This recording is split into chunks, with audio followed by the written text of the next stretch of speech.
SRBC GNSS canal carrying capacities అంటే canal carrying సామర్థ్యం రెండు కలిపి 30,000 క్యూసెక్లకు పెంచే పనులు మేము చేపట్టాం.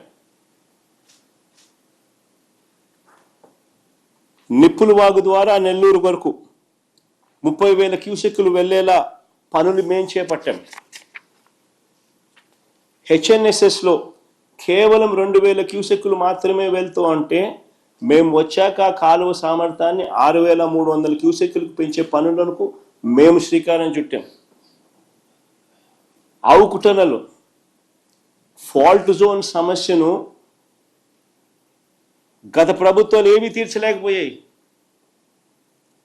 మేము వాటిని అధిగమించి మొదటి టన్నెల్ ద్వారా 10,000 క్యూసెక్కులు, రెండో టన్నెల్ కూడా పూర్తి చేసి మరో 10,000 క్యూసెక్కులు నీళ్లు పంపగలిగాం. 2 టన్నెళ్లు పూర్తి చేయడానికి 260 కోట్ల రూపాయలు వాటర్ ఫుటింగ్ బేసిస్ మీద ఖర్చు పెట్టి కంప్లీట్ చేసినాం.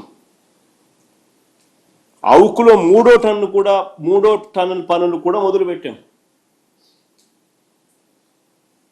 గండికోట రిజర్వాయర్ కెపాసిటీ 27 టీఎంసీలు, ఏ రోజు 15-14 టీఎంసీలు మించిపెట్టలా నీళ్లు.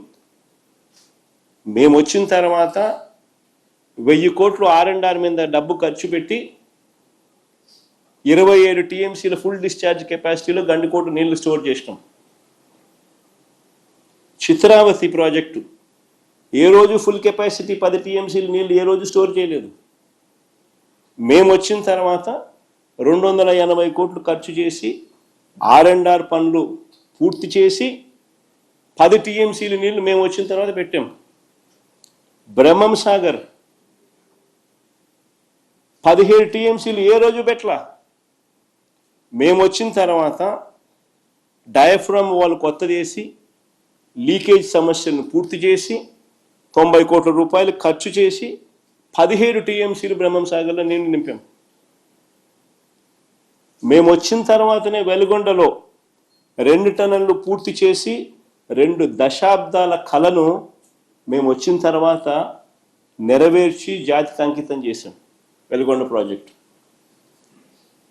ఇక మిగిలింది R&R పనులు, లైనింగ్ పనులు, అంతకని ఇంకేం మిగల.